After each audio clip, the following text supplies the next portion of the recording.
गुजरात विधानसभा चुनाव करीब है, ऐसे में मोरबी में पुल हादसा हुआ है, इस पे भी राजनीति तेज होती जा रही है। इस सिलसिले पे हम बात करेंगे। हमारे साथ वरिष्ठ पत्रकार सुरेश बहादुर जी मौजूद है। सर, आपका स्वागत है। धन्यवाद।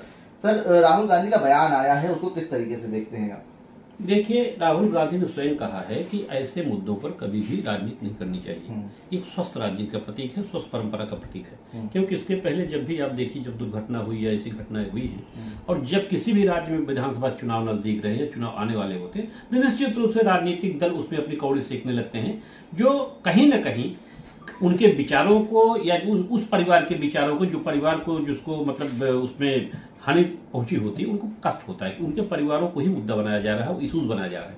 पहली बार जैसे एक रचनात्मक विपक्षी भूमिका होती है, उस रचनात्मक विपक्षी भूमिका राहुल गांधी ने दर्शाई है। और राहुल गांधी ने मतलब एक मेच्योरिटी का परिचय दिया है और उसने ये बिल्कुल इस प्राकृतिक जो हादसे होते हैं या जो भी है, ये तो मानना ही पड़ेगा कि लापरवाही हुई है, कहीं न कहीं कोई कमजोरी रही होगी, पुल बनने में या उसमें कमजोरी आई होगी, तभी तो ये हादसा हुआ है। फिर भी उस व्यक्ति ने इस हादसे को राजनीतिक मुद्दा बनाने से साफ इनकार कर दिया है। ये निश्चित रूप से भारतीय राजनीति में स्वस्थ राजनीति की परंपरा का परिचय है।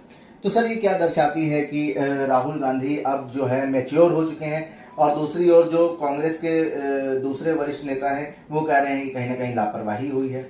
देखिए, राहुल गांधी तब भी मेच्योर थे जब पप्पू कहा जाता था जी।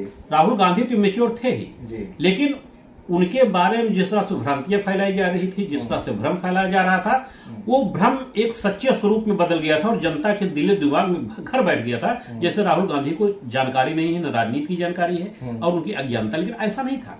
राहुल गांधी ऐसे परिवार से बिलोंग करते हैं, राहुल गांधी ऐसे परिवार से जाते हैं वहां जहां राजनीति ही पढ़ाई जाती है। राजनीति का कहरा अगर शुरू होता है तो राहुल गांधी के परिवार से शुरू होता है। इसलिए कभी भी राहुल को कम करके आंकना भारी भूल थी, लेकिन वो आंके गए और उनके पक्ष में परिणाम नहीं आए, इसलिए माना भी गया कि पप्पू साबित हो गए। लेकिन ऐसा कुछ है नहीं। मैं सोचता हूं इस स्टेटमेंट से उसने अपने राजनीतिक परिपक्वता का सबूत दिया है।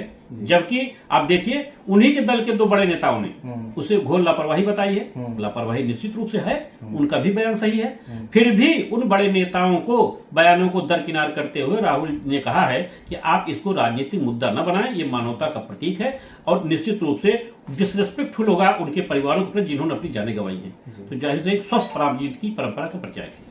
सर, राहुल गांधी भारत जोड़ो यात्रा कर रहे हैं और ऊपर से ये बयान आया है, जिस तरीके से उनकी लोकप्रियता जो है वो बढ़ रही है, क्या लगता है कि आने वाले चुनाव में कितना फायदा उठा सकते हैं राहुल गांधी? देखिए, अभी ये कहना बहुत जल्दबाजी होगी कि आने वाले चुनाव में किसको क्या फायदा होगा।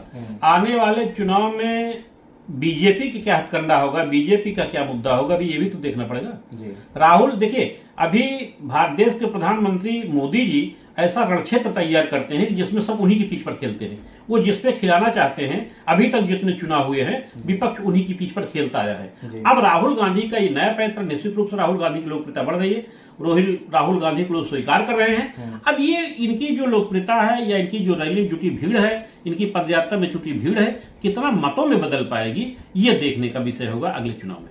बहुत बहुत धन्यवाद। Thank you. हमारे साथ वरिष्ठ पत्रकार सुरेश बहादुर जी मौजूद थे। जनसंदेश टाइम्स के लिए आकिब मिराज खान, लखनऊ।